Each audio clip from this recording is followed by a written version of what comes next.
State first அப்படின்னு announce பண்ணாங்க. ரொம்ப ஹாப்பியா இருந்துச்சு. அப்பா இருந்திருந்தா ரொம்ப நல்லா இருந்திருக்கும், அப்பா இருந்திருந்தா சந்தோஷப்பட்டிருப்பாங்க. Padi the legend new Saravana stores இன் அக்ஷய திருதியை ஆஃபர்ஸ். பவுனுக்கு ரூபாய் 1000 தள்ளுபடி. மே 3 முதல் மே 12 வரை. Periyar Maniammai institute of science and technology, Thanjavur. ECE with specialization in AI and ML, IoT, robotics and industrial automation. State first அப்படின்னு அனௌன்ஸ் பண்ணாங்க. ரொம்ப ஹாப்பியா இருந்துச்சு. எஸ், ஃபர்ஸ்ட் ரிசல்ட் வந்தோடனே அம்மா கிட்ட வந்து காமிச்சோடனே ஃபர்ஸ்ட் எமோஷனல் டியர்ஸ் தான், ஹாப்பி டியர்ஸாவும் இருந்துச்சு. அப்பா இருந்திருந்தா ரொம்ப நல்லா இருந்திருக்கும், அப்பா இருந்திருந்தா சந்தோஷப்பட்டிருப்பாங்க. 10th தான் வந்து அப்பா இருந்தாங்கல்ல, அப்ப என்னோட 10th டீச்சர்ஸ் ரொம்ப சப்போர்ட் பண்ணாங்க. நான் டவுன் ஆகிடக்கூடாது அப்படின்னு சொல்லிட்டு எல்லா சைட்லயும் இருந்தே என்னை வந்து ஸ்ட்ராங்கா புடிச்சிட்டு இருந்தாங்க. அவங்களுக்காக கண்டிப்பா நான் மார்க்ஸ் கொடுக்கணும்ல, அதனாலதான் கொடுத்துருக்கேன்னு நினைக்கிறேன். மிட் நைட் ஃபுல்லா படிக்கிற அந்த மாதிரிலாம் நான் படிச்சதே கிடையாது. மேக்ஸிமம் 11 o'clock இந்த மாதிரியில முடிச்சிருவேன். நானும் டிவி, போன் எல்லாமே ஃப்ரெண்ட்ஸ் கிட்ட பேசுறது எல்லாமே நானும் பண்ணிருக்கேன். ஃபோக்கஸ்டா படிக்கணும் அப்படிங்கிறது தான், அதுக்காக கிடைச்ச ரிவார்ட் தான் என்னோட மார்க். எம்எல்ஏ மீட் பண்ணோம், கலெக்டரேட் பார்த்தோம், அண்ணாமலை சார் வந்து பேசினாங்க போன்ல. 10th முடிச்சோடனே என்னோட எய்ம் வந்து நான் ஃபிக்ஸ் பண்ணேன், சார்ட்டர்ட் அக்கௌண்டன்ட். அதுக்கு முன்னாடி வரைக்கும் எந்த எய்ம் எல்லாம் கிடையாது, ஆடிட்டர் ஆகணும் அப்படின்ட்டு. நான் இப்ப சிஏ கிளாஸஸ் அட்டெண்ட் பண்ணிட்டு இருக்கேன். அந்த கிளாஸஸ்ல இப்ப போயிட்டு தான் இருக்கு. ஆல்ரெடி ப்ரிப்பரேஷன் ஸ்டார்ட் ஆயிருச்சு உங்களுக்கு CA? Yes ma'am, class start பண்ணிட்டாங்க. விகேநூட்ஸ் நேயர்களுக்கு வணக்கம். +2 ரிசல்ட் வந்து நேற்றெல்லாம் வெளியிடப்பட்டது, எல்லாத்துக்குமே தெரியும். கிட்டத்தட்ட 598 மார்க் எடுத்து திருப்பூரை சேர்ந்த மாணவி வந்து ஒரு சாதனை படைச்சிருக்காங்கன்னே சொல்லலாம். அவங்க தான் நம்ம கூட அணைஞ்சிருக்காங்க. மகாலட்சுமியை வந்து இன்டர்வியூ பண்றது ரொம்ப சந்தோஷமா இருக்கு. பேச நிறைய விஷயங்கள் இருக்கு, பேசலாம். வணக்கம் மகாலட்சுமி. வணக்கம் மேம். எப்படி இருக்கீங்க? ரொம்ப நல்லா இருக்கேன். அப்கோர்ஸ் ரொம்ப ஹாப்பியா இருப்பீங்க. இவ்வளவு நாள் வந்து போட்ட ஹார்ட் ஒர்க்குக்கெல்லாம் வந்து ஒரு பெரிய பலன் கிடைச்சிருக்குன்னே சொல்லலாம். ஃபர்ஸ்ட் ஆஃப் ஆல் 598 வாழ்த்துக்கள் உங்களுக்கு. முதல்ல 4 பாடங்கள்ல வந்து சென்டம் எடுத்திருக்கீங்க அப்படின்னு கேள்விப்பட்டோம். அண்ட் தமிழ், இங்கிலீஷ்ல மட்டும்தான் வந்து ஒரு மார்க் மிஸ் பண்ணிருக்கீங்க அப்படின்னு கேள்விப்பட்டோம். மிகப்பெரிய எஃபர்ட் இருக்கும் இதுக்கு பின்னாடி. இது நடக்கும்னு நினைச்சு பாத்தீங்களா? எழுதி முடிச்சோடனே உங்களுக்கு தெரிஞ்சிருச்சா? இவ்வளவு எழுதி முடிச்சோடனே கான்பிடென்டா தான் இருந்தோம். அப்புறம் ரிசல்ட் வந்ததுக்கு அப்புறமே இது வந்து ஸ்டேட் ஃபர்ஸ்டா இருக்குமான்னு டவுட்ல தான் இருந்தோம். 599 600 எல்லாம் எடுத்திருப்பாங்க அப்படின்னு எக்ஸ்பெக்ட் பண்ணோம். அப்புறம் என்னோட மார்க் தான் ஸ்டேட் ஃபர்ஸ்ட் அப்படின்னு அனௌன்ஸ் பண்ணாங்க. ரொம்ப ஹாப்பியா இருந்துச்சு. அதாவது வந்து பொதுவா இந்த மாதிரி ஃபுல் மார்க்ஸ் எடுக்கிறவங்க எல்லாம் வந்து ரொம்ப கன்சிஸ்டன்டா இருப்பாங்க. எல்லா ஸ்டாண்டர்ட்லயும் 6th இருந்து கன்சிஸ்டன்டா இருப்பாங்க. நீங்க எப்படி திடீர்னு படிக்க ஆரம்பிச்சீங்களா, இல்ல ரொம்ப கன்சிஸ்டன்டாவே இருந்தீங்களா? ரொம்ப சின்ன வயசுல இருந்தே நல்லா படிப்பீங்களா? எப்படி இது? ஆமா, சின்ன வயசுல இருந்தே நல்லா தான் படிப்பேன். எல்கேஜி யூகேஜில எல்லாம் கம்மியா தான் பண்ணிருக்கேன். நான் ஃபர்ஸ்ட் ஸ்டாண்டர்ட்ல இருந்து பிக்கப் ஆயிருக்கேன். Second rank, third rank, first rank அந்த மாதிரி மாத்தி எடுப்பேன். அந்த கன்சிஸ்டன்சி இருந்துச்சு. நீங்க வந்து இப்ப காமர்ஸ் குரூப் தான் எடுத்திருந்தீங்க இல்லையா +1 +2ல? Yes ma'am. அது குறிப்பிட்டு நீங்க சூஸ் பண்றதுக்கான காரணம் என்ன? உங்களோட 10th ரிசல்ட்ஸ்க்கு அப்புறம் தான் நீங்க பண்ணிருப்பீங்க. அதுக்கான காரணம் என்னன்னு? எஸ் மேம், 10th முடிச்சோடனே என்னோட எய்ம் வந்து நான் ஃபிக்ஸ் பண்ணேன், சார்ட்டர்ட் அக்கௌண்டன்ட். அதுக்கு முன்னாடி வரைக்கும் எந்த எய்ம் எல்லாம் கிடையாது. 10th அப்புறம் தான் வந்து ஃபிக்ஸ் பண்ணது, ஆடிட்டர் ஆகணும் அப்படின்ட்டு. அதுக்காக வந்து என்னோட செக்ரட்டரி மேம் கிட்ட நிறைய சஜஷன்ஸ் கேட்டேன். அவங்களுக்கு வந்து தேங்க்ஸ் சொல்லணும். அவங்க நேம் நான் மென்ஷன் பண்ணணும்னு ஆசைப்படுறேன். வினோதர்னி ராஜகோபால் மேம். அந்த செக்ரட்டரி மேம் கிட்ட ஐ காட் மெனி சஜஷன்ஸ். அவங்க கிட்ட தான் இருந்துதான் வந்து பிஎம் குரூப் சூஸ் பண்ணி படி அப்படின்ட்டு சொன்னாங்க. அதுக்கப்புறமா ஐ டுக் பிஎம் குரூப் 11th 12th. பொதுவா வந்து நல்லா படிக்கிற ஸ்டூடெண்ட்ஸ் வந்து பயோமேக்ஸ்ல தான் போய் விழுவாங்க, பயோமேக்ஸ் தான் படிப்பாங்க.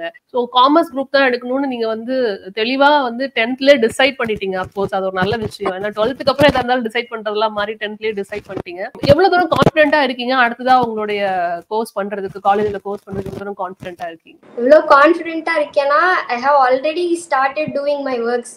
நான் இப்ப சிஏ கிளாஸஸ் அட்டெண்ட் பண்ணிட்டு இருக்கேன். அந்த கிளாஸஸ்ல இப்ப போயிட்டு தான் இருக்கு. ஸ்ரீ குரு சர்வா அப்படின்னு சொல்லிட்டு ஒரு இன்ஸ்டிடியூட்ல ஜாயின் பண்ணி இப்ப படிச்சுட்டு தான் இருக்கேன். ஓ, ஆல்ரெடி ப்ரிப்பரேஷன் ஸ்டார்ட் ஆயிருச்சு உங்களுக்கு CA? Yes ma'am, class start பண்ணிட்டாங்க. சோ இப்போ இந்த மார்க்குக்கு முன்னாடி நீங்க போட்ட எஃபர்ட் என்னன்னு நாங்க தெரிஞ்சுக்கலாமா? ஏன்னா திருப்பி நிறைய பேர் படிச்சிட்டு இருப்பாங்க, நிறைய பேர் பார்த்துட்டு இருப்பாங்க. சோ உங்களுடைய எஃபர்ட் என்ன, உங்களுடைய ஸ்டடி ஸ்டைல் எப்படி இருந்ததுங்கறத தெரிஞ்சுக்கலாமா? என்னோட ஸ்டடி ஸ்டைல்னு கேட்டீங்கன்னா ஒரே ஒரு விஷயம் தான், ஃபோக்கஸ்டா படிக்கணும் அப்படிங்கிறது தான். என்ன படிக்கிறதா இருந்தாலும் எவ்வளவு நேரம் படிக்கிறோங்கிறது விஷயம் கிடையாது, எவ்வளவு ஃபோக்கஸ்டா நம்ம படிக்கிறோம் அப்படிங்கறதா விஷயம் அப்படின்னு நான் நம்புறேன். அந்த ஃபோக்கஸ் மட்டும் நம்ம நான் படிக்கும் போது படிப்புல வச்சிருப்பேன், வேற விஷயம் எதுவும் கிடையாது. மத்தபடி எங்க ஸ்கூல்ல சொன்ன அந்த கைடன்ஸ் மட்டும்தான் ஃபாலோ பண்ணேன். அதுக்காக கிடைச்ச ரிவார்ட் தான் என்னோட மார்க். ஓகே. ஸோ பொதுவா வந்து இந்த ஜெனரேஷன்ல மிகப்பெரிய டிஸ்ட்ராக்ஷன் அப்படின்னா எல்லாத்துக்குமே வந்து சோஷியல் மீடியா, அந்த மொபைல், அதுதான் பெரிய டிஸ்ட்ராக்ஷன். அதுல இருந்து நீங்க எப்படி நீங்க வந்து விலகி உங்களோட படிப்புல ஆர்வத்தை காமிச்சீங்க? Yes ma'am. ஆனா நான் ஃபோன், டிவி அதெல்லாம் நானும் பார்ப்பேன் தான், எனக்கும் பிடிக்கும் பார்க்கறதெல்லாம். லாஸ்ட் அந்த எக்ஸாம்ஸ்க்கு 1 மந்த் முன்னாடி தான் கொஞ்சம் கம்மி பண்ணது. டிவி பார்க்கறத மொத்தமா கட் பண்ணிட்டு ஃபோன் ரொம்ப கம்மியா பார்க்க ஆரம்பிச்சேன். அதுக்கு முன்னாடி நானும் டிவி, ஃபோன் எல்லாமே ஃப்ரெண்ட்ஸ் கிட்ட பேசுறது எல்லாமே நானும் பண்ணியிருக்கேன் தான். சோ அந்த டைம்னு ஒண்ணு இருக்கும்ல, மத்தவங்க ஸ்பெண்ட் பண்றதுக்கும் நீங்க ஸ்பெண்ட் பண்றதுக்குமான டைம் நிறைய வித்தியாசம் இருக்கும். சோ நீங்க வந்து அதுல அது வந்து ஒரு டிஸ்ட்ராக்ஷனா இல்லாம பாத்துக்கிட்டீங்கல்ல, அது எப்படின்னு நான் கேக்குறேன். அது வந்து என்னோட ஸ்கூல் என்விரான்மெண்ட் பத்தி சொல்லணும். இப்ப கூட என்னோட ஸ்கூல் ஆபீஸ்ல தான் இருந்து நாங்க பேசுறோம். ஃபுல் டீச்சர்ஸ்மே எனக்கு ரொம்ப சப்போர்ட். ஆமா, ஸ்கூல் மேனேஜ்மெண்ட் முன்னாடி தான் இருந்து நான் இப்ப பேசிட்டு இருக்கேன். இந்த ஸ்கூல் என்விரான்மெண்ட் எனக்கு ரொம்ப பிடிச்சது. எல்லா ஸ்டூடெண்ட்ஸ்க்குமே வந்து ஒரு பீஸ்ஃபுல்லான ஒரு என்விரான்மெண்ட் கொடுத்துருக்காங்க. படிக்கிறதுக்கு ஏத்த மாதிரி எங்கேயுமே டிஸ்ட்ராக்ட் ஆகாம ஃபோக்கஸ்டா படிக்கிற அளவுக்கான என்விரான்மெண்ட் எங்க ஸ்கூல்ல இருக்கு. நான் ஸ்கூல்ல தான் உட்காந்து ஃபுல்லா படிச்சிருக்கேன், அதனாலதான் மார்க் வந்திருக்கு. உங்களுடைய ஒர்க் எல்லாம் ஸ்கூல்லே முடிச்சிட்டு வீட்ல வந்து கொஞ்சம் ஃப்ரீயா இருக்கிற மாதிரி நீங்க பிளான் பண்ணிப்பீங்க, அப்படி எடுத்துக்கலாமா? அப்படி கிடையாது. நைட் ஃபுல்லா நான் அந்த மிட் நைட் ஃபுல்லா படிக்கிற அந்த மாதிரிலாம் நான் படிச்சதே கிடையாது. மேக்ஸிமம் 11 o'clock அந்த மாதிரியில முடிச்சிருவேன். சோ இந்த ரிசல்ட் வந்தோடனே வீட்ல என்ன சொன்னாங்கன்னு தெரிஞ்சுக்கலாமா? வீட்ல ஃப்ரெண்ட்ஸ் எல்லாம் என்ன சொன்னாங்க? அப்போஸ் வந்து நிறைய விஷயங்கள் வந்து ஷேர் ஆயிருக்கும், ஏதாவது எமோஷனலான மூமெண்ட்ஸ் எல்லாம் நிறைய நடந்திருக்கும். எஸ், ஃபர்ஸ்ட் ரிசல்ட் வந்தோடனே அம்மா கிட்ட வந்து காமிச்சோடனே ஃபர்ஸ்ட் எமோஷனல் டியர்ஸ் தான், ஹாப்பி டியர்ஸாவும் இருந்துச்சு. அவங்க ரொம்ப சந்தோஷப்பட்டாங்க. அதுவும் அப்புறம் ஸ்கூலுக்கு வந்தோம். ஸ்கூல்ல எல்லா டீச்சர்ஸும் எங்க அம்மாவோட எமோஷனல் ஆனாங்க. அவங்களுக்கும் ரொம்ப ஹாப்பியா ஃபீல் பண்ணாங்க. அவங்க எல்லாம் ஹாப்பியா இருக்கிறத பார்த்தோன்னு தான் எனக்கும் சந்தோஷமா இருந்துச்சு. என் ஃப்ரெண்ட்ஸும் வந்து நிறைய விஷ் பண்ணாங்க. தெரிஞ்சவங்க தெரியாதவங்க நிறைய பேர் எனக்கு வந்து வாழ்த்துக்கள் சொன்னாங்க. அவங்க எல்லாருக்குமே நான் தேங்க்ஸ் சொல்லணும். அப்பா அம்மா என்ன பண்றாங்கன்னு தெரிஞ்சுக்கலாமா? Yes ma'am. அப்பாவும் அம்மாவும் வந்து ஒரே ஃபீல்டு தான், போட்டோகிராஃபி தான். ஸ்டுடியோ வச்சிருந்தாங்க. அப்பா ஒரு 2 years பேக் வந்து தவறிட்டாங்க ஹார்ட் அட்டாக்ல. இப்ப அம்மா அந்த ஸ்டுடியோ பாத்துட்டு இருக்காங்க. ஓ, அம்மா வந்து ஸ்டுடியோ பாத்துட்டு இருக்காங்க. அம்மா தான் உங்களை அவ்வளவு தூரம் படிக்க வச்சிருக்காங்க. Yes ma'am. சோ கிட்டத்தட்ட வந்து ஒரு 10th ஸ்டாண்டர்ட் இல்லையா நீங்க அப்பா மிஸ் பண்ண அந்த இந்த இடத்துல கண்டிப்பா நீங்க அப்பா மிஸ் பண்ணுவீங்கிறது நல்லாவே தெரியுது, இல்லன்னு நான் சொல்லல. பட் நான் இதை ஏன் கேக்குறேன் அப்படின்னா, இது எதையுமே மனசுக்குள்ள எடுத்துக்காம உங்களுடைய ஸ்டடீஸ்ல கான்சென்ட்ரேட் பண்ணி அம்மாவையும் வந்துட்டு ஒரு பெருமை அடைய வச்சிருக்கீங்க. எந்த விஷயத்துலயும் டிஸ்ட்ராக்ட் ஆகாம, அதுவும் வந்து லாங்குவேஜ்ல அது வந்து சொன்னா சென்டம் தான் சொல்லணும். உண்மையை சொல்லணும்னா லாங்குவேஜ்ல அவங்களா சும்மா ஒரு மார்க் எடுக்கணுமே எடுத்திருப்பாங்க, அவ்வளவுதான். கிட்டத்தட்ட நீங்க 600 மார்க் தான் வாங்கிருக்கீங்க அப்படின்னு சொல்லலாம். இதெல்லாம் எப்படி சாத்தியமாச்சுங்கிறது தான் எல்லாத்துக்கும் ஒரு கேள்வியா இருக்கும். ஒண்ணு, நம்ம அந்த டைம்ல நம்ம கொஞ்சம் மனசு உடைஞ்சு போயிருப்போம், லைட்டா வந்து டிஸ்ட்ராக்ட் ஆயிருப்போம், ஸ்டடீஸ்லயே அதுல கான்சென்ட்ரேட் பண்ணாம போயிருப்போம். எல்லாத்தையும் தாண்டி நீங்க அந்த மார்க் எடுக்கணுங்கிறதுக்கான அந்த ஒரு பாயிண்ட் இருக்கும்ல, அந்த ஒரு பொறி, அது என்ன? என்னோட ஸ்கூல் தான். என்னோட டீச்சர்ஸ் எனக்கு வந்து ஃபுல் சப்போர்ட். 10th தான் வந்து அப்பா இருந்தாங்கல்ல, அப்ப என்னோட 10th டீச்சர்ஸ் ரொம்ப சப்போர்ட் பண்ணாங்க. நான் டவுன் ஆகிடக்கூடாது அப்படின்னு சொல்லிட்டு எல்லா சைட்லயும் இருந்தே என்னை வந்து ஸ்ட்ராங்கா பிடிச்சிட்டு இருந்தாங்க. அவங்க என்னை வந்து ஃபீல் பண்ணவே விட்டதில்லை. அப்பப்போ வந்து பேசுவாங்க, கைடன்ஸ் கொடுப்பாங்க, கவுன்சிலிங் கொடுப்பாங்க. அந்த மாதிரி ரொம்ப சப்போர்ட்டிவான டீச்சர்ஸ் இருந்ததுனால, அப்புறம் என்னோட ஃப்ரெண்ட்ஸை பத்தியும் நான் கண்டிப்பா எல்லா இடத்துலயுமே சொல்லியிருக்கேன். அவங்க ரொம்ப சப்போர்ட்டிவான ஃப்ரெண்ட்ஸ். அவங்களும் இருந்ததுனால, ஏன்னா அவங்க கூடயே தான் டிராவல் பண்றோம் ஸ்கூல்ல இருக்கும்போது, அவங்களோட சப்போர்ட்டும் இருந்ததுனாலதான் என்ன அந்த வலிக்கே கூட்டிட்டு போகாம, ஓகே நான் ஹாப்பியா இருக்கணும் அப்படின்ட்டு ஒரு பாசிட்டிவான சோல்ஸ் சுத்தி எனக்கு இருக்கிறதுனாலதான் வந்து என்னால டிஸ்ட்ராக்ட் ஆகாம ஸ்டடீஸ்ல கான்சென்ட்ரேட் பண்ண முடிஞ்சுச்சு. ஒரு நல்ல சரௌண்டிங் வந்து நிறைய பேருக்கு கிடைக்க வாய்ப்பு இருக்கு. அது இல்லாம நீங்க போடுற எஃபர்ட்டும் முக்கியம். அதுக்கு ஒரு காரணம், என்ன காரணம் தெரிஞ்சுக்கலாமா? என்னோட பேரண்ட்ஸ்னு சொல்லலாம். எங்க அம்மாவுக்கு வந்து ரொம்ப ஆசை இந்த மாதிரி நான் டாப் மார்க்ஸ் ஸ்கோர் பண்ணணும் அப்படின்னு சொல்லிட்டு, அவங்களுக்காக தான் ஒவ்வொரு டைமும் எக்ஸாம்ஸ் வரும்போதெல்லாம் படிப்பேன். அதுவும் இல்லாம நான் 10th வந்து ஸ்கூல் ஃபர்ஸ்ட் வந்தேன். 491 ஸ்கோர் பண்ணியிருந்தேன். அதான் எங்க school first 10th. Yes ma'am. அப்போ வந்து I got scholarship from my school. 11th 12th வந்து ஃபீஸ் வேணாம் அந்த மாதிரி சொன்னாங்க. இந்த மாதிரி நம்மளை வந்து லிஃப்ட் பண்ணி விட்டுருக்காங்க நம்ம ஸ்கூல். அவங்களுக்காக கண்டிப்பா நான் மார்க்ஸ் கொடுக்கணும்ல, அதனாலதான் கொடுத்துருக்கேன்னு நினைக்கிறேன். ஒவ்வொரு தடவையும் இந்த மாதிரி ஸ்கோர் பண்ணும்போது அம்மா என்ன ஃபீல் பண்ணாங்க? சோ நீங்க 12th எக்ஸாம் எழுதி முடிச்சோடனே நீங்க கான்பிடென்ட்டா இருக்கிறத விட அவங்க ஒரு பக்கம் கான்பிடென்ட்டா இருந்திருப்பாங்க, இல்ல அவங்க ஒரு பக்கம் இது கரெக்டா இருக்கியா அப்படிங்கிற மாதிரி இருந்திருப்பாங்க. அம்மா என்ன மாதிரி ஒரு மனநிலையில இருந்தாங்கன்னு தெரிஞ்சுக்கலாமா? அம்மா வந்து சின்ன வயசுல இருந்தே எப்படின்னா, நீ படின்னு எங்க அம்மா என்கிட்ட சொன்னதே கிடையாது. நானா புக் எடுத்து படிக்கிறதா, சும்மா உட்காந்துருந்தா கூட படிக்கலையா அந்த மாதிரிலாம் கேட்டதே கிடையாது. எப்ப வரைக்குமே கேட்டது கிடையாது. ஏன்னா கரெக்டான டைம் வரும்போது நான் எடுத்து படிப்பேன் அப்படின்ட்டு அவங்களும் நம்புறாங்க. அதே மாதிரி டைம் வரும்போது கரெக்டா எடுத்து படிச்சிருவேன். மற்றபடி நானும் ஃப்ரீயா உட்காருவேன், ஜாலியா தான் இருப்பேன் அந்த மாதிரி. அதனால படி அப்படின்ட்டு எங்க அம்மா சொன்னதே கிடையாது. ஆனா அவங்களுக்கு என் மேல நம்பிக்கை இருந்துச்சு.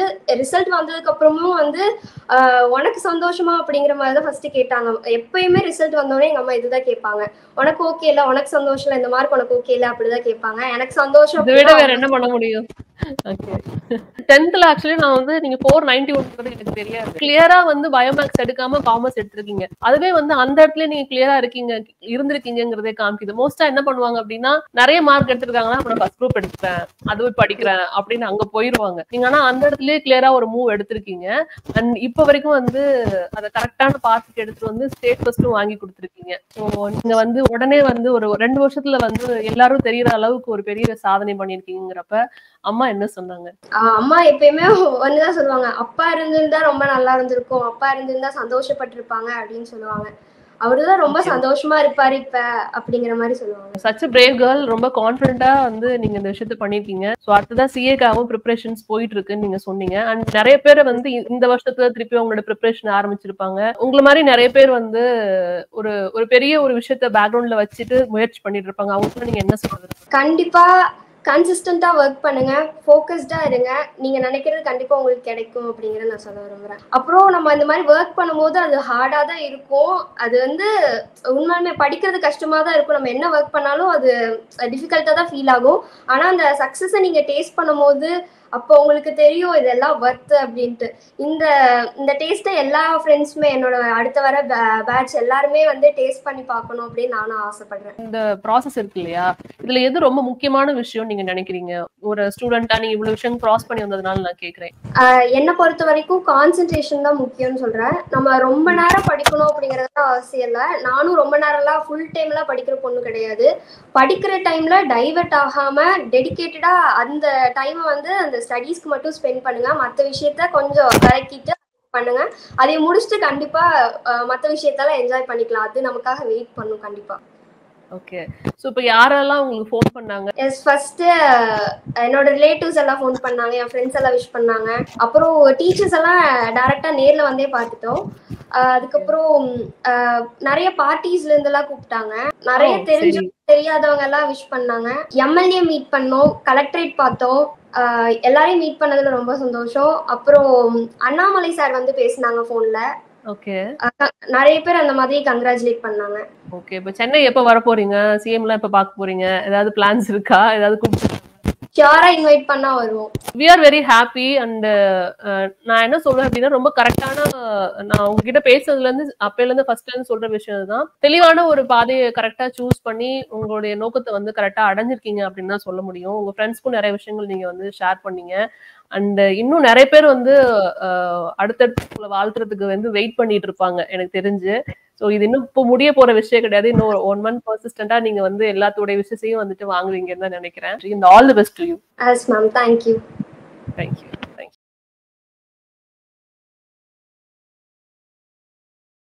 பாடி தி லெஜெண்ட் நியூ சரவணா ஸ்டோர்ஸின் அக்ஷய திருதியை ஆஃபர்ஸ். பவுனுக்கு ரூபாய் 1000 தள்ளுபடி. மே 3 முதல் மே 12 வரை. Periyar Maniamma Institute of Science and Technology, Tanjavur. ECE with specialization in AI and ML, IoT, robotics and industrial automation.